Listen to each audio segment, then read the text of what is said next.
This episode of this Focused Practical Dreamer's Journey is brought to you by energy healer Jean Border's personal, powerful transformation program.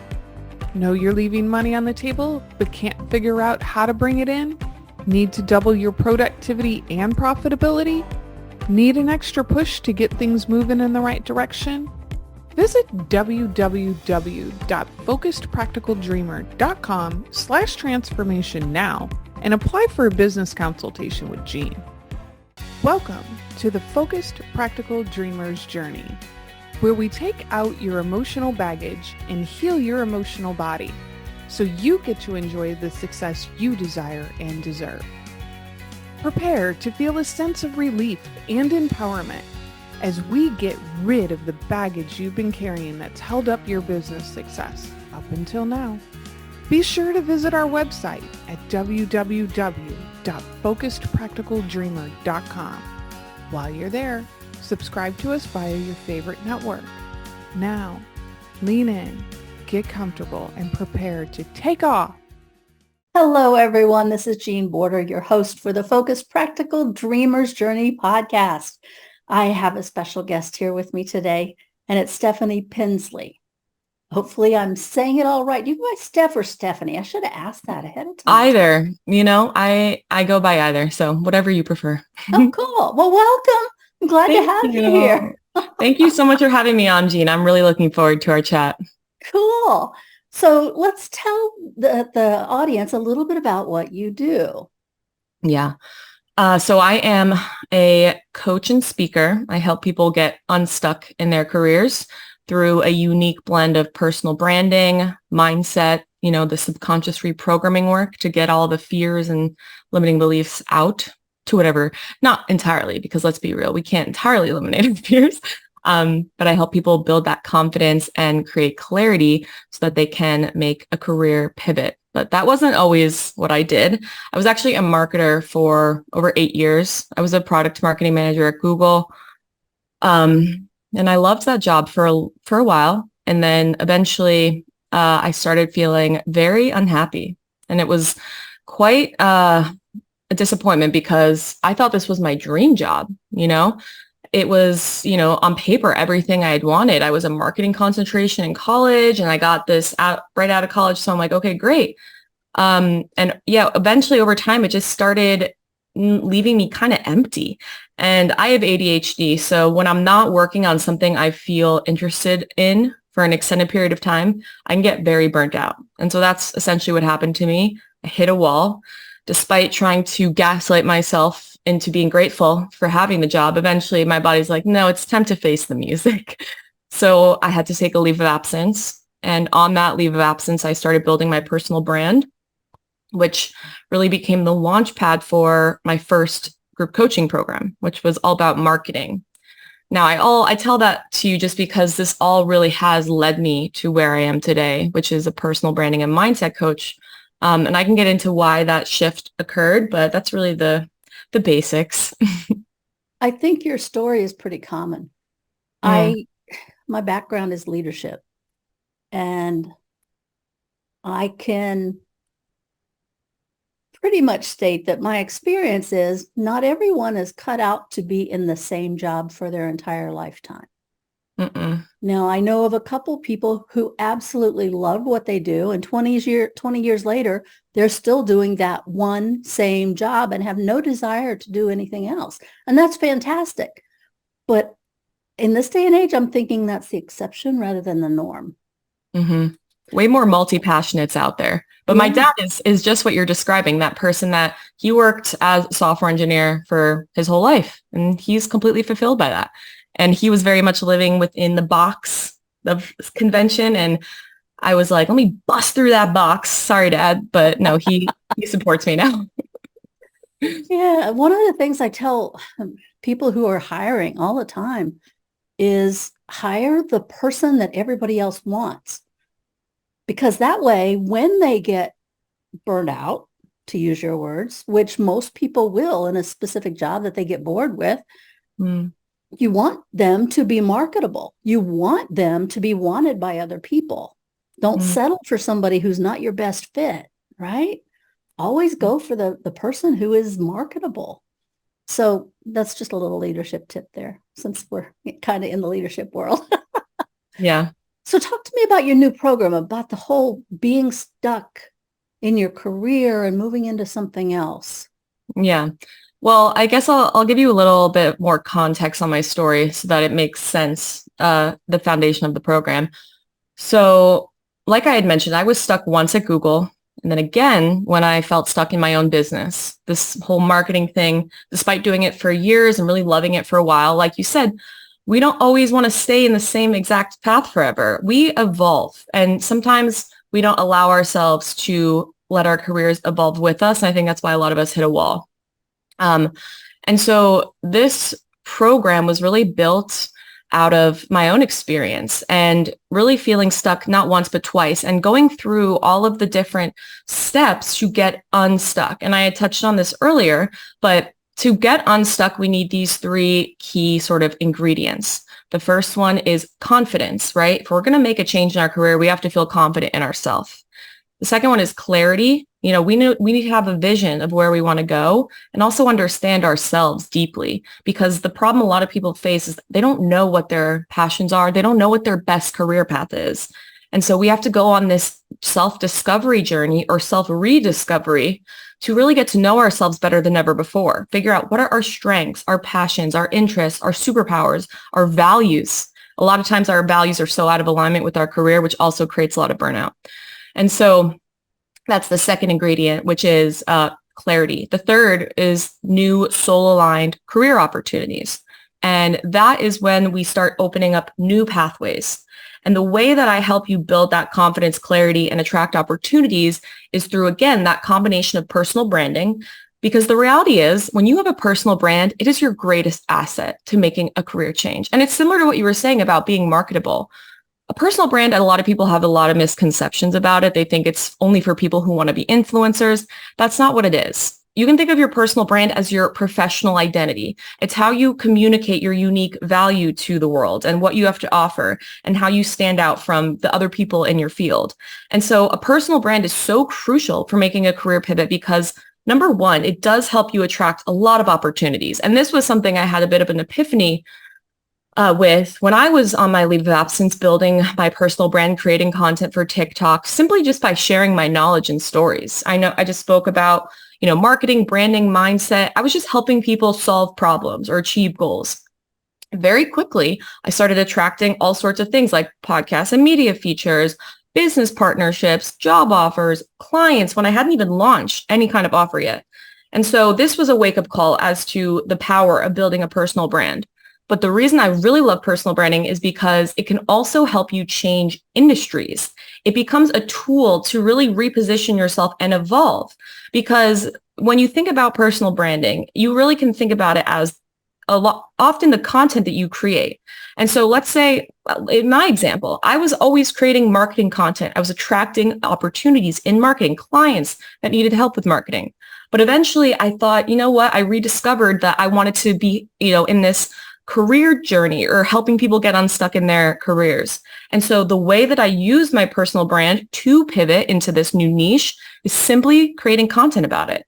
The more that you create high value content in new niches, the more you build your credibility, your authority, your influence. You become a thought leader in new spaces. And so no matter what you were doing in the past, I don't care if you've invested, your whole life into something, it's never too late to change. And if you really want to begin pivoting, start creating content, start building your personal brand in these new niches.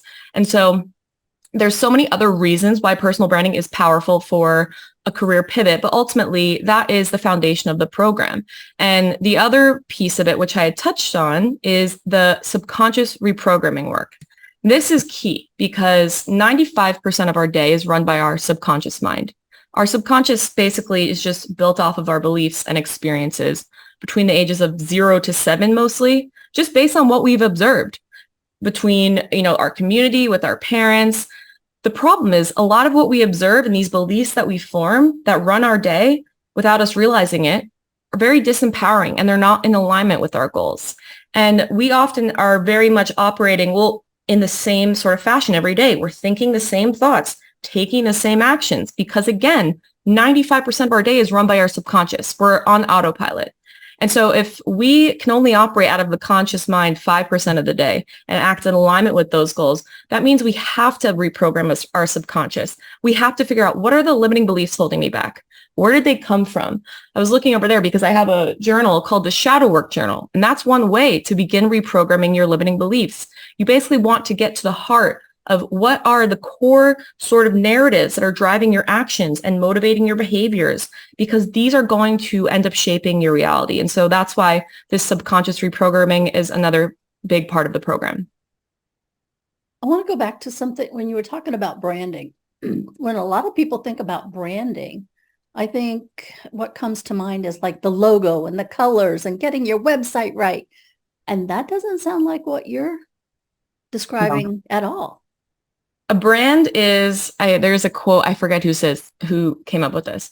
Your brand is not what you tell other people it is. It's what other people tell each other it is about you. So it's basically how you are perceived by others. It's not just your colors, your logo, your name, which is part of it. That's only one part. Your brand is all the intangible and tangible aspects. So this is not just the visuals and, the logo, the color palette, but it's also the voice. What is your brand purpose? What are your values? How does your brand sound? What's the brand personality? How do you want people to perceive your brand, aka you, if we're talking about a personal brand? And your core values are also another huge part of your brand, more of the intangible aspect of it.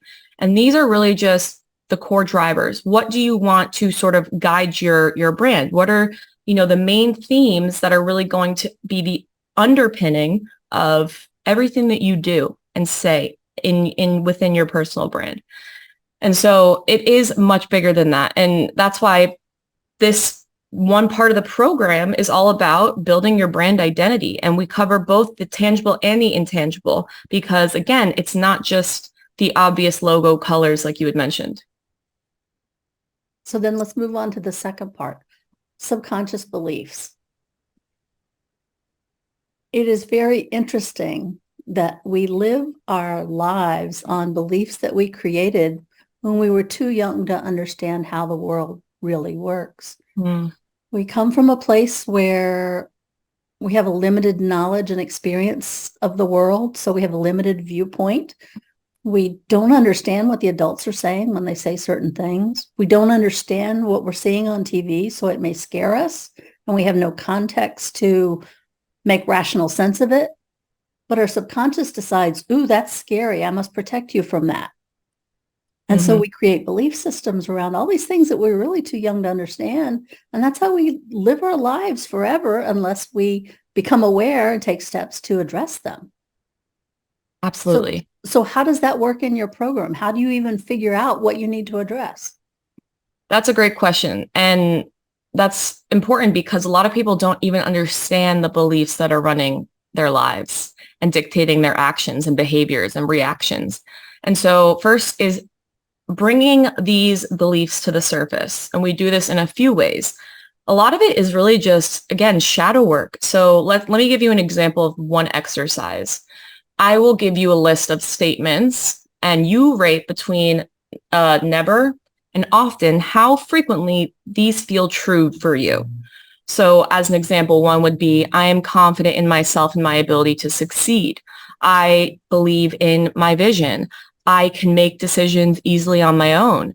All of these different beliefs are sort of given to you in a list, and you rate how often you feel that these are true for you. The ones that you don't feel that you can resonate with often, these are starting to get to the core of the limiting beliefs. So let's say you realize that you don't often feel confident in your ability to make decisions on your own. Now we ask, why not?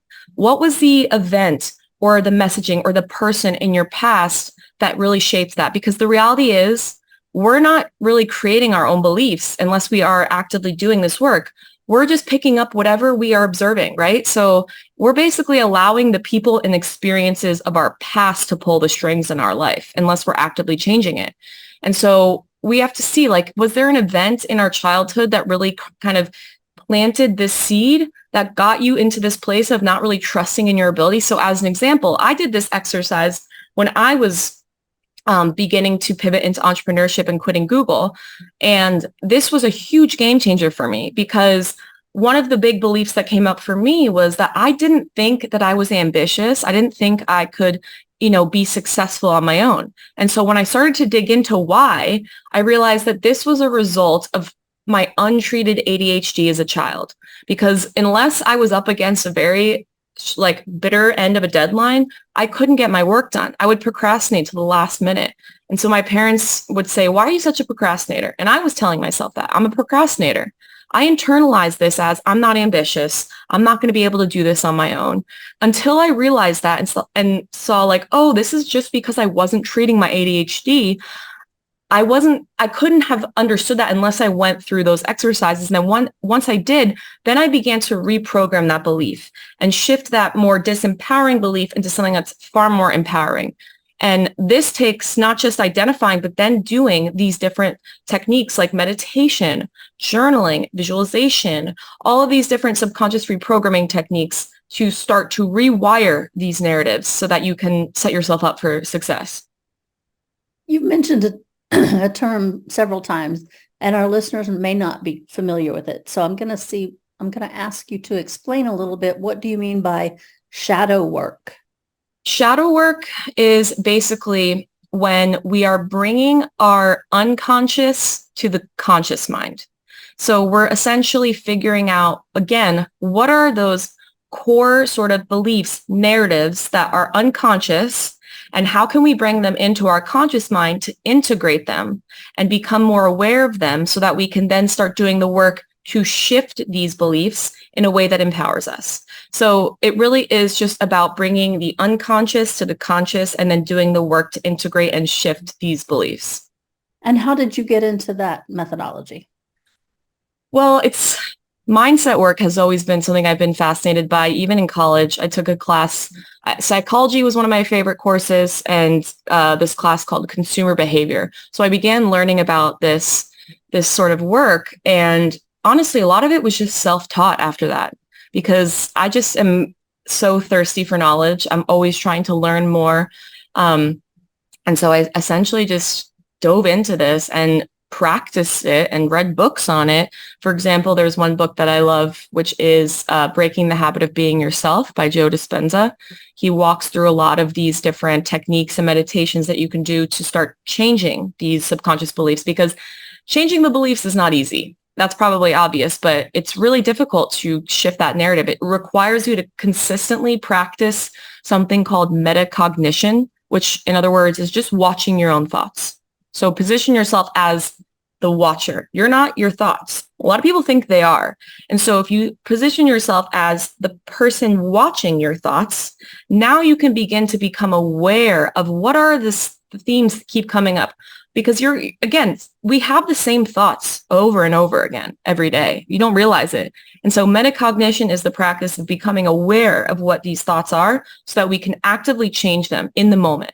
So let's say I'm working on something and I get discouraged and think, this is never going to work. It's taking too long. Metacognition would mean in that moment, recognizing that narrative and saying, actually, no, I don't believe that. I understand that pursuing a big goal takes a long time and takes consistency and effort. And, the biggest blessings come after the hardest challenges. And so that's all about that practice of metacognition and reframing. But again, it takes work. My big takeaway a lot of times when I have these types of discussions are, these are just thoughts, and thoughts can be changed if you choose to go there. Yeah. And but the first step is awareness, right? Absolutely. Yeah. I typically go by a 3-step process: awareness, focus, and strategic action. Keep focus on your goal, take the actions to get you there. You're going to see movement. It may not be immediate, like you said, right? It may take a while to get there. Mm-hmm. Just continue the process. Every little step you take gets you closer to where you want to be, or whatever change you want to see happen in your personal life, in your business life, inside yourself. This is why I'm such a big fan of learning how to build discipline as a muscle, because I think too many people rely only on motivation. And if we're trying to build this consistency like you're talking about, we have to learn how to work the muscle of discipline. Because I like to think of motivation as that fair weather friend that only shows up when they feel like it. And when you hang out with them, they're fun, feels good, but you can't rely on them. That's basically motivation. Discipline is that ride or die friend that's always there when you need them and will tell you what you need to hear, not what you want to hear. So it might sting sometimes. Discipline doesn't always feel good, but it's what you need if you're going to pursue something and maintain that consistency. And the more that you work this muscle of discipline, the easier it will be to draw upon in the future. And I think this is one of the most crucial factors to success that a lot of people miss because they think of discipline as punishment. That's really how we've sort of associated it, especially growing up. But we have to reframe it for ourselves as the highest form of self-love and really change the way we relate to discipline so that we can begin to call upon it when we need it. And even if that means you're only taking the smallest action, whenever I'm feeling that I can't really call upon this discipline, I like to apply the bare minimum approach, which is basically do the minimum amount of effort required in order to stay on track with this goal. So let's say I had a goal of, coming up with 5 content ideas and I'm just not in the mood. So the bare minimum effort approach would be maybe just writing down 5 words for each of the content ideas, just 1 word association. Even though it's not a huge, stride forward, number 1, little actions every day make huge progress long term. But number 2, when we take the pressure off to do something perfect and just apply the minimal amount of effort, we begin to build momentum and we start doing more than we initially had planned, because that's really the key, is getting over that initial hump. So why do you think as a society, so many of us just get stuck in old habits, in routines, in things that really aren't serving to move us towards anything? They're just letting us exist. Because it's easier to live our fears than it is to live our dreams. It's easier to stay in the routine because, like I had mentioned, with everything, with the routines that we build, it becomes comfort. Even if it's not what we want, it's what we sort of are trained. Our brain is trained to do these things. And so it takes active effort and awareness to really break patterns. But a big reason I think a lot of us are stuck in our careers, which over 70% of people globally feel stuck professionally, which when I read this stat, it was mind-blowing. Wow. Isn't that crazy? And the reason I think a lot of people end up getting stuck is a few things. Number 1 is we often make decisions about our career based on factors outside of ourselves as opposed to our own internal compass. Because naturally, when we pick a career, it's normally based off of a major that we chose before our brains had even finished developing. Maybe we were pushed into a certain path. Our family and friends influenced us. And we're just used to turning outside of ourselves for external validation and feedback. The problem is it leads to such a deep disconnect with our inner voice. And so we end up getting stuck in these wrong careers that are deeply misaligned with our values, our interests, and our strengths. And then we end up getting very stuck and burnt out. But again, if we're not becoming aware of this and we're not actively practicing the work to build the confidence, create the clarity, attract new opportunities, it's very hard to get unstuck, because normally when we're stuck, we're burnt out, we're lacking time, we're short on energy.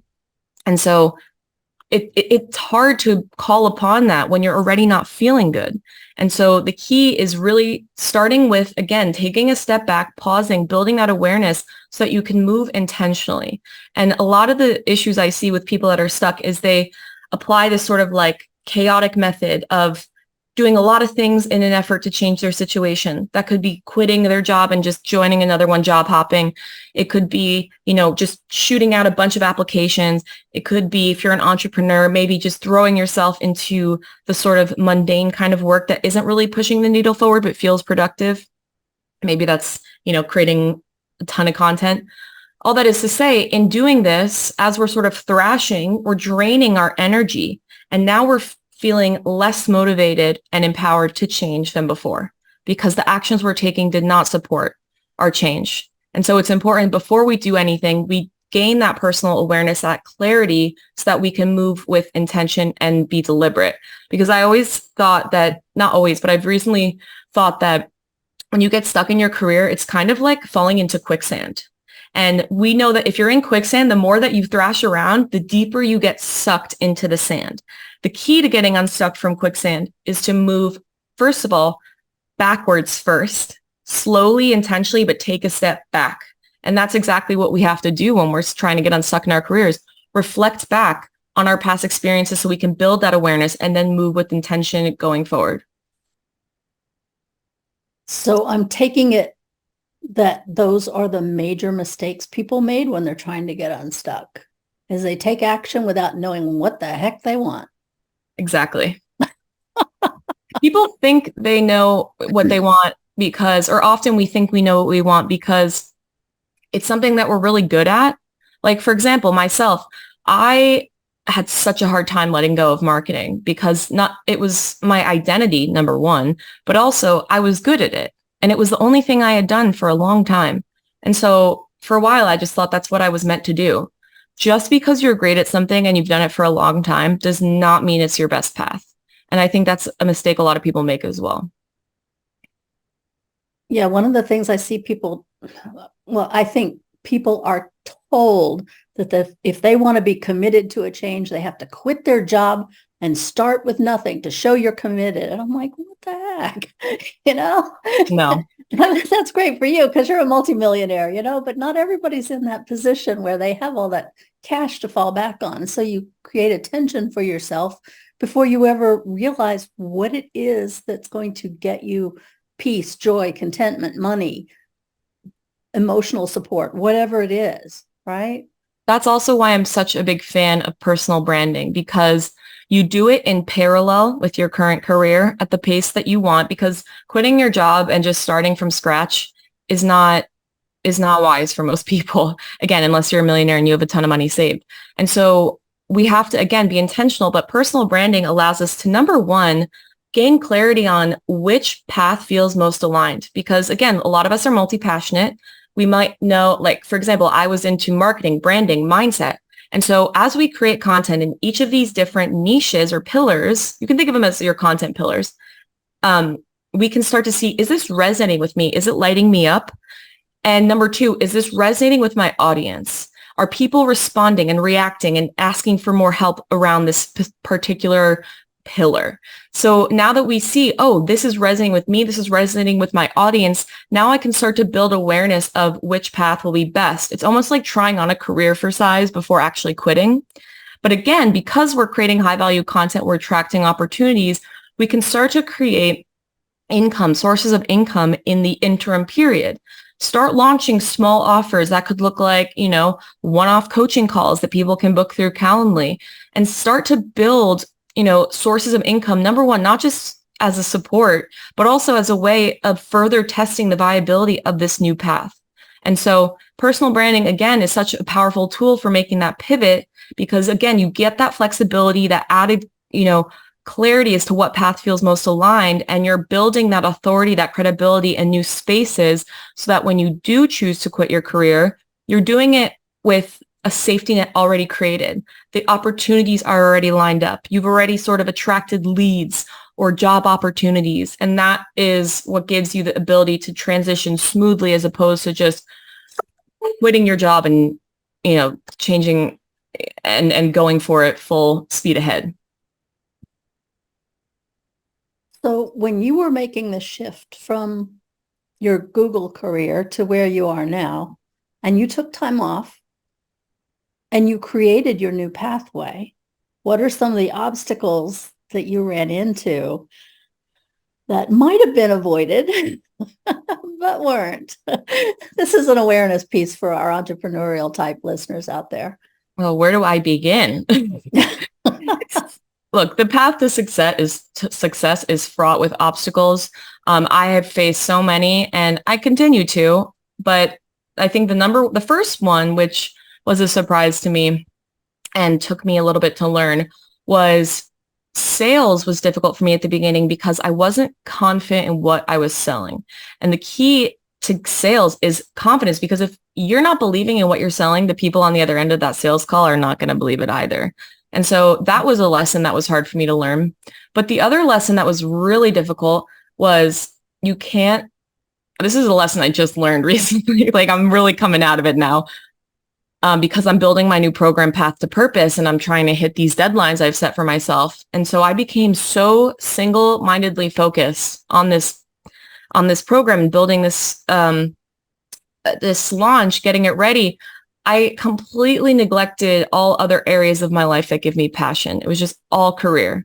I stopped hanging out with friends. I did a lot. I didn't really invest in the things that made me feel good. I thought, just put your head down, work, get it done, and then you can enjoy your life.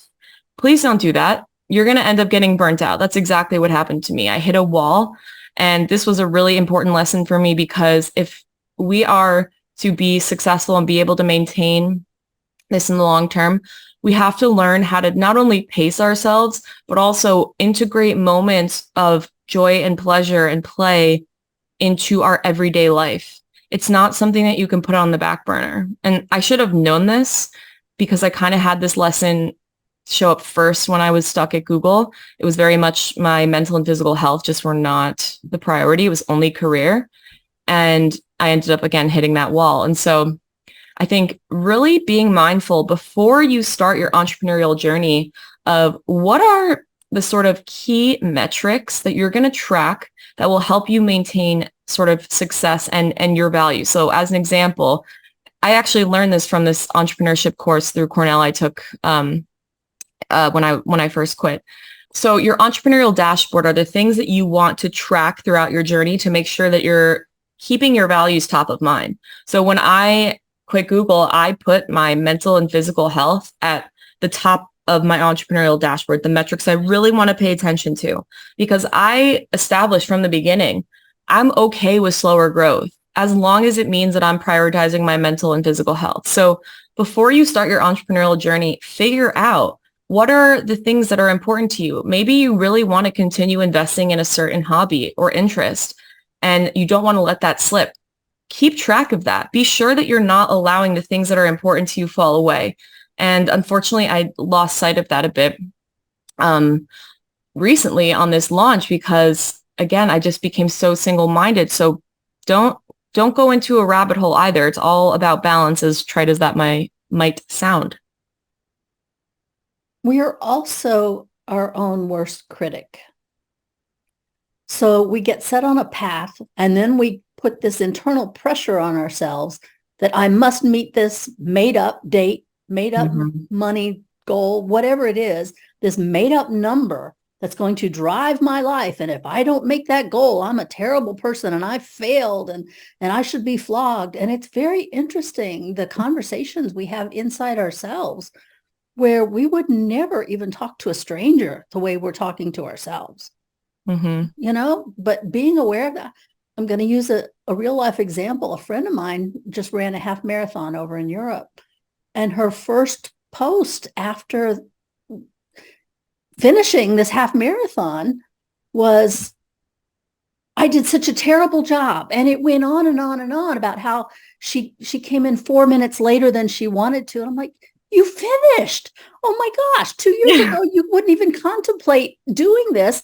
And now you're upset and you're beating yourself up tremendously for a made up number that doesn't mean anything to anybody, except inside your head, it was a way to say, I'm worthy or I'm not worthy, right? I deserve success or I don't deserve success. I made it or I'm a complete failure. So a lot of times I'll just tell my clients, be gentle with yourself. Don't treat yourself worse than you would treat a stranger on the street, But it's so easy to get wrapped up inside that internal dialogue that we have that go back to our early beliefs that are now driving our current reality. Exactly. Our brains are hardwired to focus more on the negative than the positive as well. That's just an evolutionary response that kept us safe, because when we're running down the savannah and a lion's chasing us, we want to be more aware of that, And so it's, that was helpful back then, but now it's not serving us. And so we are our own biggest critic, and being able to recognize that and really treat yourself the way you would want to be treated, but also think about, would you say this to your younger self? If you have like a picture of yourself as a young kid, maybe put it on your mirror if you find yourself being self-critical, and really speak kindly to that person, love that person. You have to almost reparent yourself. And that means recognizing and celebrating the small wins and patting yourself on the back when you are faced with a challenge or a failure, because, hey, you made it through and you didn't give up. I think that's so important. Being gentle, that's something I always tell my clients as well, and something I'm trying to work on with myself, because if you apply this very, not discipline, see, that's the wrong sort of perception of discipline that was coming up. If you apply this all or nothing mindset and you look at yourself as either a failure or success based on a goal, number one, you'll never be happy, but that's the fastest path to set yourself up for failure, because life is a very sort of, we all know things happen. You can't predict how, a certain plan is going to work. And if you try to have it all mapped out first and then, are so not rude, but mean to yourself when it doesn't happen the way you had imagined, that's not serving you. The best thing that you can do is learning how to be kind to yourself, practice compassion, and pick yourself up when you are feeling like you just hit a failure. That's probably the number one skill I would recommend to anyone that's trying to be an entrepreneur, is self-compassion and resilience to keep moving through, the inevitable but unforeseen challenges that come up. You mentioned putting a picture of your younger self on a mirror, and I like that. Do you have any other little practices that people could utilize to help get them out of their negative self-talk? When we talked about metacognition, journaling is huge. Journaling is a really big one. So really just writing down all the thoughts that you're thinking about yourself. What are the things you're telling yourself? And then reframing them. So I gave an example earlier, but if you are writing down, like, I look fat and I hate my body, you could reframe that as, what, I am healthy, my body's able, and I'm just grateful that this vessel I have is, self-healing and able to keep regenerating. So really writing down all of the different beliefs that you have, how you're speaking to yourself, reframing, that's one. Meditation is huge. Being present, learning how to bring yourself into the present moment is also really important when it comes to rewiring this self-talk, because again, we have to be aware of it. And a book that I love, I always recommend, maybe my favorite book of all time, is The Power of Now by Eckhart Tolle. It's such a powerful book, and it really helps you understand how to bring yourself into the present moment. And I think when you are able to get yourself out of your hyperactive mind, the spiraling, the overthinking that we all do, I mean, my brain does not shut up. It literally is constantly going. So the only way to get it out of that is bringing it into the present moment so that I can consciously be kinder to myself and speak kindly to myself. Also, I just learned this the other day. I really have to share it because it blew my mind. If you're like me and you have a very hyperactive mind, this hack, if you cover one eye, your brain will quiet down. It's amazing. I wish I had known it sooner, but try it and leave a comment to see if it worked for you. Also, rate and review, guys. I don't feel like people rate and review podcasts. That's cool. I've never heard that, but I was going to say I've never tried it, but I've never tried it because I've never heard it. So yeah. But apparently you tried it and it worked for you. Yeah, and other people have too. I actually, I posted a story about it and I asked people to try it, and I did a poll, and everyone that voted on it said it worked. So give it a try. I promise you will be surprised. That's hilarious. I mean, that's good, but it's something so simple. Right? Too bad there's not more of those hacks. But yeah, I think I'm trying to think if there's anything else. I think really, again, when we're talking to ourselves, we really need to understand who we're talking to.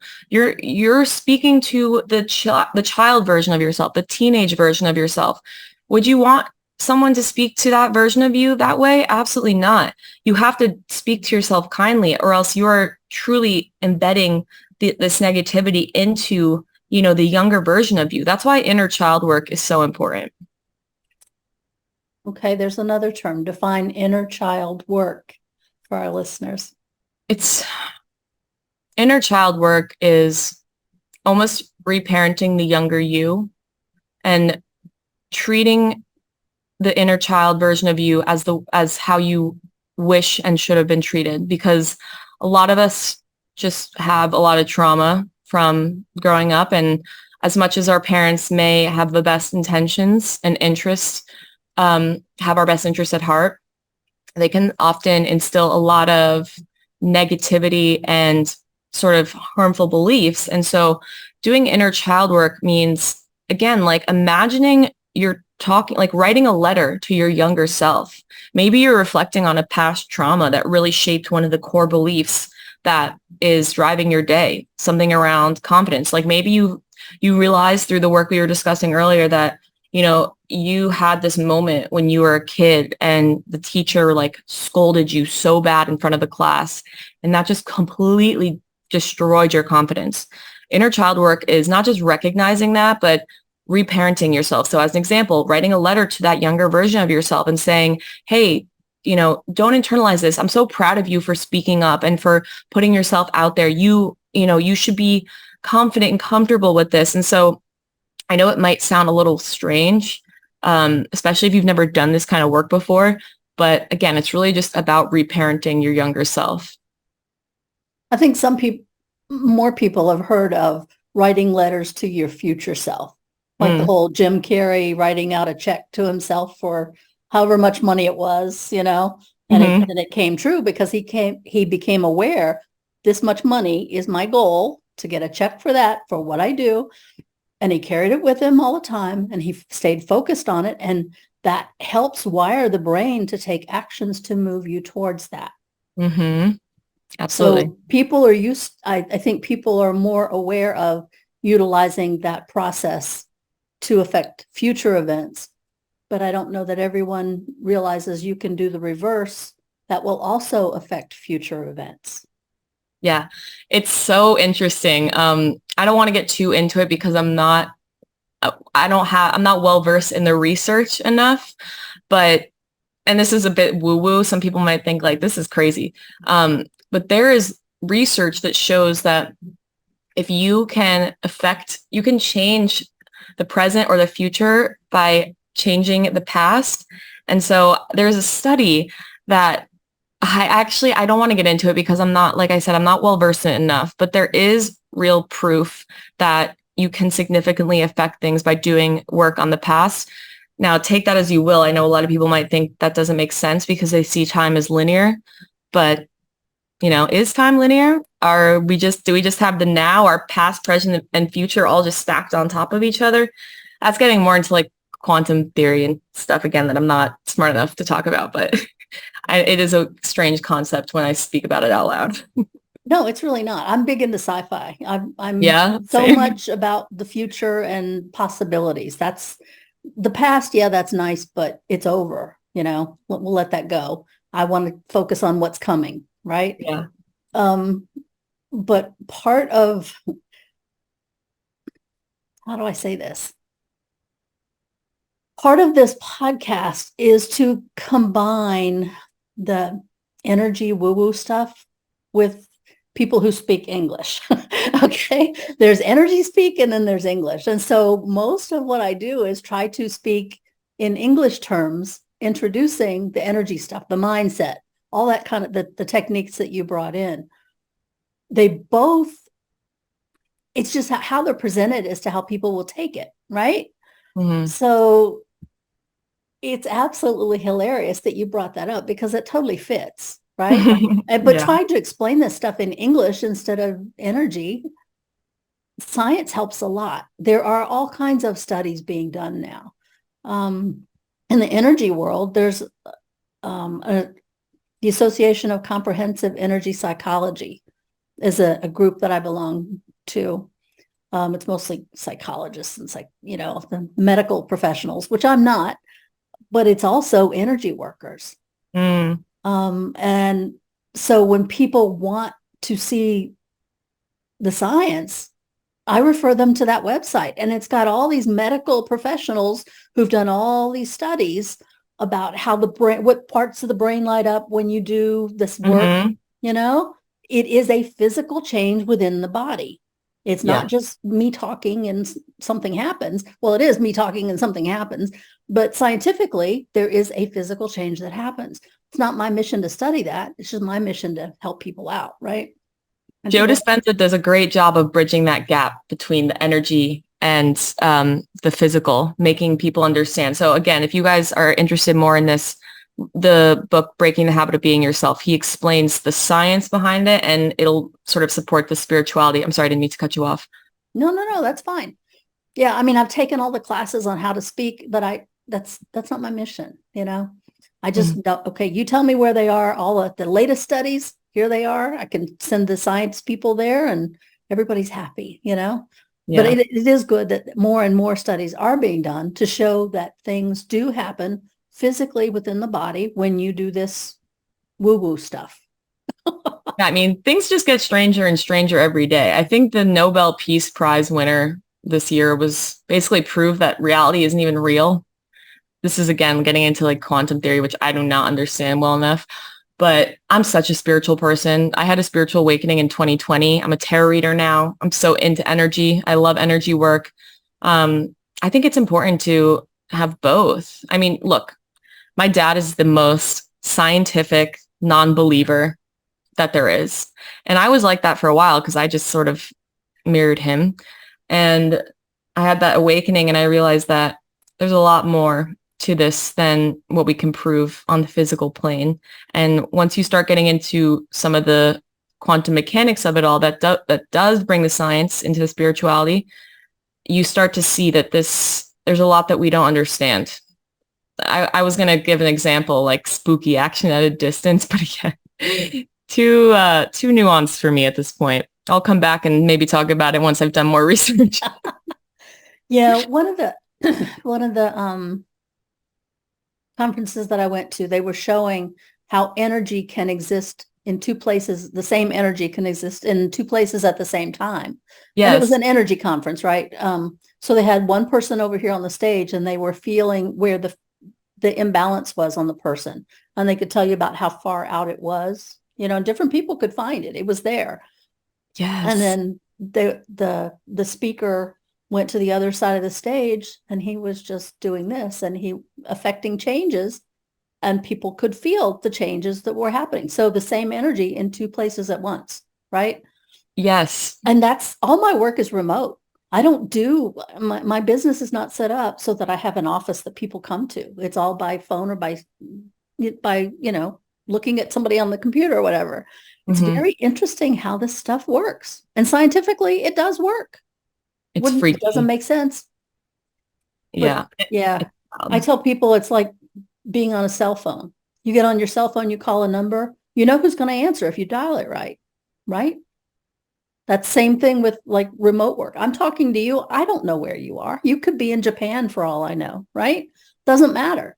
We've got this weird energetic connection that's happening where you can see me and hear me and I can see you and hear you. There are no wires connecting us. We're just talking. I think energy management is such an important skill to learn as well, because if we aren't able to understand what are the energy drains, what are the sort of who in our lives are almost acting as vampires? Are there people that are stealing our energy and our life force? We have to learn how to protect our energy, how to raise our vibration, all of the sort of more spiritual woo-woo energy terms. But it is important because that is what is required if we want to be able to maintain progress in the long term. Knowing how to manage our energy, knowing how to shift from a negative mindset vibration to a positive mindset / vibration. Things like meditation, that can help. A lot of the stuff we talked about earlier. But yeah, I'm glad we touched on this because I don't think it's spoken about enough, especially in the small business community. It's definitely becoming, it's a burgeoning topic. I think more and more people are waking up to the fact that this stuff is important and very, very real. But yeah, I still don't think it's discussed enough. What you were just talking about was making sure that, you protect yourself. I consider that like energy hygiene. Just like you'd take a shower when you get physical dirt on you. Sometimes you're around people, you pick up their stuff and it just doesn't sit well with you. And you need to energetically get rid of their dirt. Yep. And so sometimes my clients say, well, I don't know. What do you think? How often do you take a shower? I mean, you don't want to go a year without doing energy work, because then it's just all getting rid of the stuff and not helping you move forward. It's just helping you get unstuck, right? To get back to your term, unstuck. Yeah. I actually every day when I take a shower, I've attached my sort of energy clearing work to my shower. So before I take a shower, I sort of ask that my spirit team, like cleanse and shield my body and mind. I say this long prayer, basically, of all the things that I don't want to pick up. And then I use the shower as almost like a ritual to sort of wash it away. If you're into crystals, you could get a selenite wand and put it around your head or your body, your sage, and imagine like the energetic cords that are created between you and other people cutting. A lot of it that you can do is simply visualization. Like you can do energy work by imagining, like a gold light or a white light coming in from above into the crown of your head and going down through your body and clearing anything out, and then going down into your outside your feet and sort of creating a tunnel of light. I know that sounds kind of weird to some people, but there's a lot of ways that you can work on clearing your energy. Those were just a few, but again, I highly recommend it.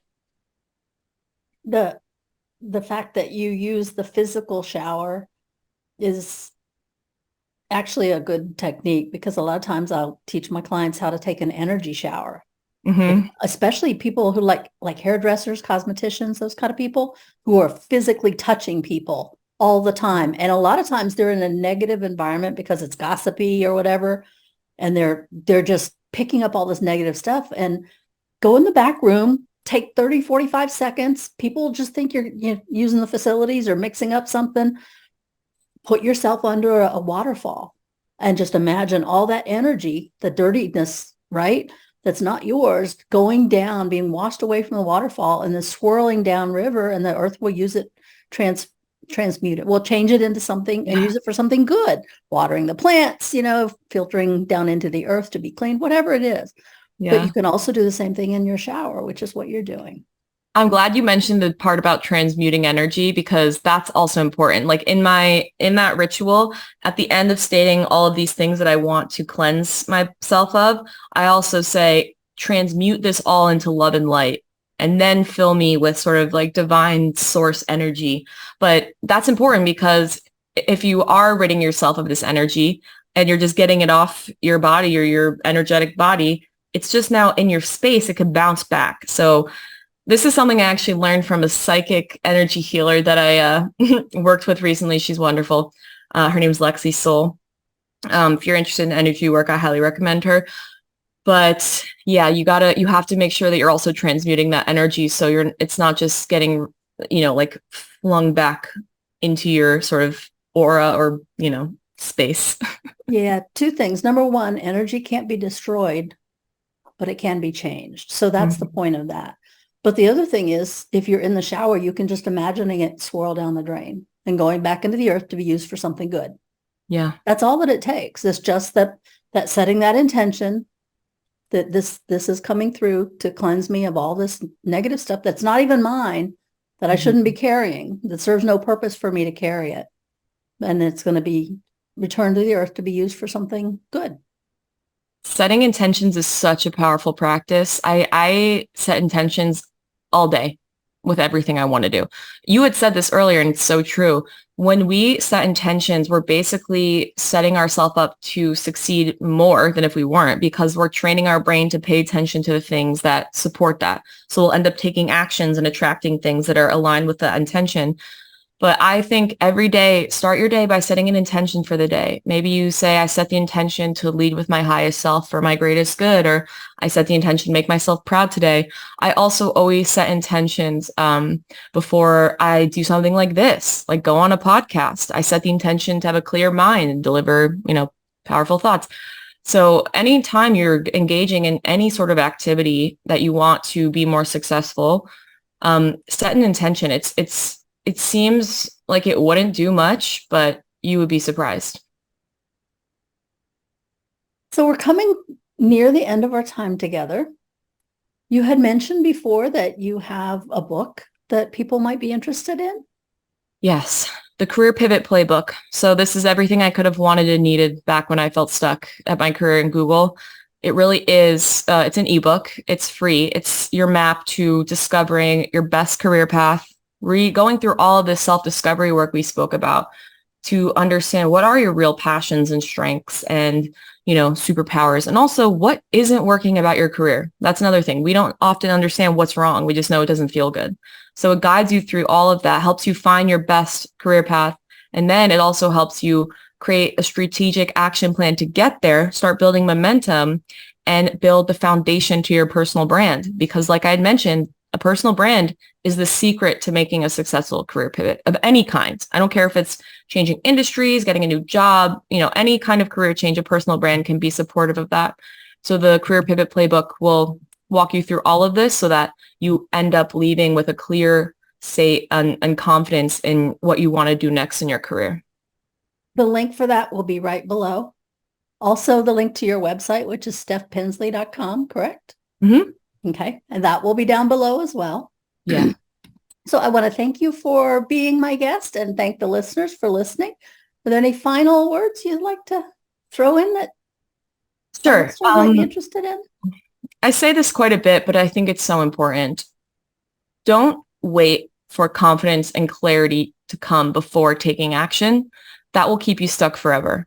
Confidence and clarity are the results of action, not the prerequisites. So be open to taking messy, imperfect action. Take all the pressure off if you're trying something new, dipping your toes into new waters, like creating content on new niches.